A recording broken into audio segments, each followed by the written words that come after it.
Welcome to Meet the Candidates, School District 233 edition. Brought to you by Flossmoor Station Restaurant and Brewery. And these fine sponsors. My name is Cynthia Turnquest, and I'm running for a seat on District 233 School Board. Well, the school board's primary responsibility is to provide policy, standard, and procedure. And I believe that that's done by putting responsible experts and professionals in that role to be able to execute those policies and procedures.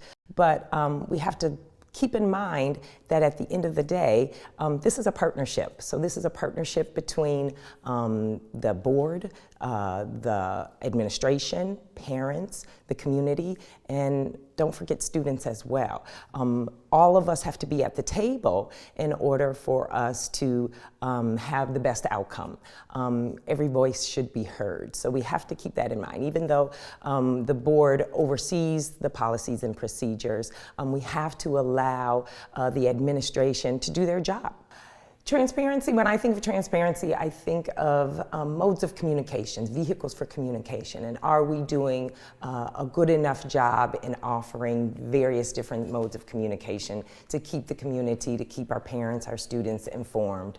And I do believe that the district is doing a good job at that.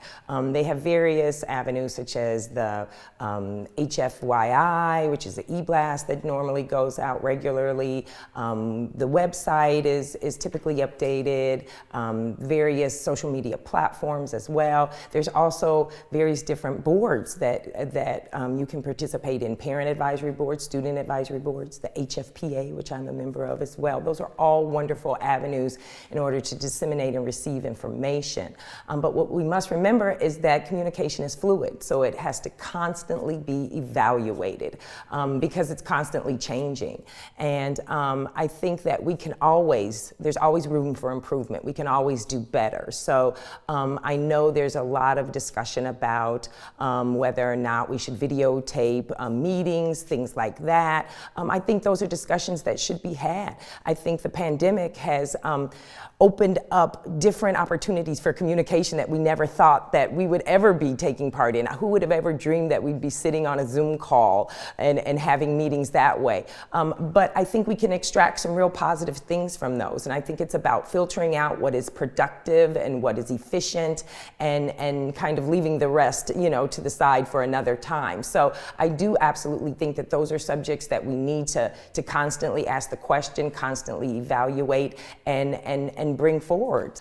I, hands down, feel as though the two primary challenges that we're going to be facing moving forward is, number one, the impacts of the pandemic. Our psychosocial, emotional well-being of not only our students, but our staff as well, our teachers, our faculty, our administration, really our community as a whole has got to be addressed.